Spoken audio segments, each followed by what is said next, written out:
4 দিনের রক্তাক্ত সংঘর্ষের পর যুদ্ধবিরতি এলেও প্রশ্ন এখন আর শুধু ভারত পাকিস্তান সীমান্তে গোলাবর্ষণ নিয়ে নয়, বরং যুদ্ধের এই আবহে কে কার পাশে দাঁড়ালো তা নিয়ে শুরু হয়েছে নতুন বিতর্ক। বিশ্বের বেশিরভাগ দেশ যখন নিরপেক্ষ থাকার চেষ্টা করছে, তখন তুরস্ক প্রকাশ্যে পাকিস্তানকে সমর্থন জানিয়েছে। আবার ভারতের পাশে দাঁড়িয়েছে ইসরায়েল। কিন্তু কেন? কেবল সামরিক বা কূটনৈতিক স্বার্থ, নাকি রয়েছে ধর্মীয় মতাদর্শের গভীর সংযোগ?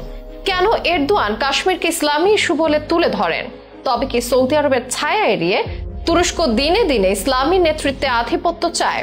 এসব প্রশ্নের গভীরে গেলে উঠে আসে আবার অটোমান ইতিহাস, সাম্প্রতিক ড্রোন যুদ্ধ এবং মুসলিম বিশ্বের নেতৃত্বের অভ্যন্তরীণ টানাপোড়েন। বিবিসির এক প্রতিবেদনে উঠে এসেছে ভারত পাকিস্তান দ্বন্দ্ব ও তাকে ঘিরে বিশ্ব রাজনীতির এই হালচালের গল্প। সে ভিত্তিতেই চলুন জেনে নেওয়া যাক কেন তুরস্ক পাকিস্তান আতাত, আর কেনই বা প্রকাশ্যে ভারতের বিরোধিতায় এরদোয়ানের দেশ। যুদ্ধ থেমেছে সাময়িকভাবে, কিন্তু ভূ রাজনীতি থেমে থাকে না।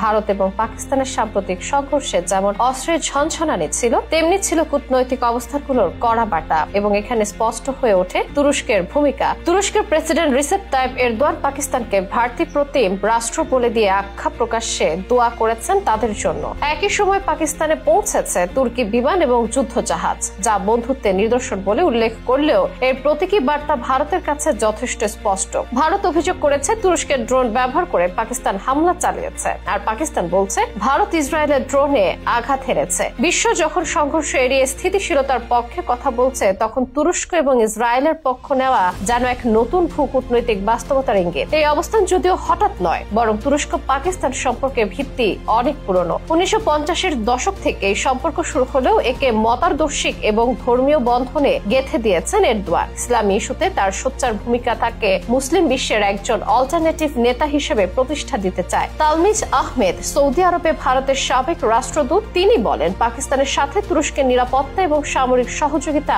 দীর্ঘদিনের। অনেক পাক সেনা কর্মকর্তা তুরস্কে প্রশিক্ষণ প্রাপ্ত এবং এর সম্পর্কে এখন ধর্মীয় আদর্শে আরো জোরালো। এখানে আসে কাশ্মীর প্রসঙ্গ।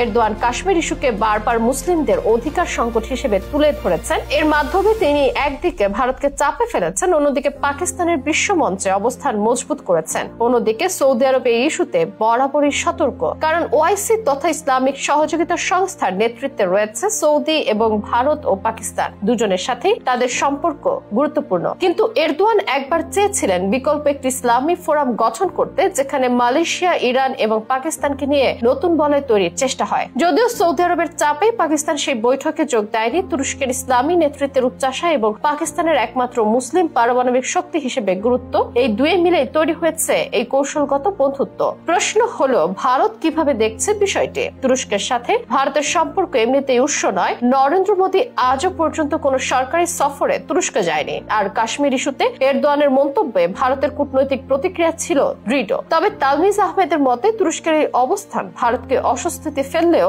বাস্তব রাজনীতিতে ভারতের সৌদি আরব, ইসরায়েল, কাতার, সংযুক্ত আরব আমিরাতের সাথে সম্পর্ক যথেষ্ট ঘনিষ্ঠ, অর্থাৎ মধ্যপ্রাচ্যে ভারতের কৌশলগত বলয় শক্ত। তবে তুরস্কের এই পাকিস্তানমুখী আগ্রহ যে ভবিষ্যতে নতুন ধরনের ইসলামী মেরুকরণ তৈরি করতে পারে, তাতে অবশ্য সন্দেহ নেই। আর্মেনিয়া, আজারবাইজান ইস্যুতেও এই তিন দেশের ঐক্য দৃশ্যমান। পাকিস্তান, তুরস্ক, আজারবাইজান। তুরস্ক যেখানে আর্মেনিয়া বিরোধী অবস্থানে থেকেছে, ঠিক যেমন পাকিস্তান ও আজারবাইজানকে সমর্থন দিয়ে এসেছে। এই পারস্পরিক সমর্থন রাজনীতির ধারণাতে স্পষ্ট করে, তুমি আমার ইস্যুতে পাশে দাঁড়াও, আমি দাঁড়াবো তোমার ইস্যুতে। এসবে প্রশ্ন দাঁড়ায়, এই মতাদর্শিক সামরিক এবং ধর্মীয় বন্ধন কি দীর্ঘমেয়াদে কৌশলগত জোটে পরিণত হবে? বিশ্ব এখন যুদ্ধবিরতির দিকে তাকিয়ে, কিন্তু ব্যাক স্টেজে চলছে আরো বড় লড়াই। সেটা হচ্ছে প্রভাব, নেতৃত্ব এবং আত্মপরিচয়ের। তুরস্ক হয়তো একটি যুদ্ধ থামাতে চায়, কিন্তু একই সাথে শুরু করতে চায় নতুন এক ইসলামী রাজনীতির অধ্যায়, যেখানে পাকিস্তান তার প্রথম সঙ্গে।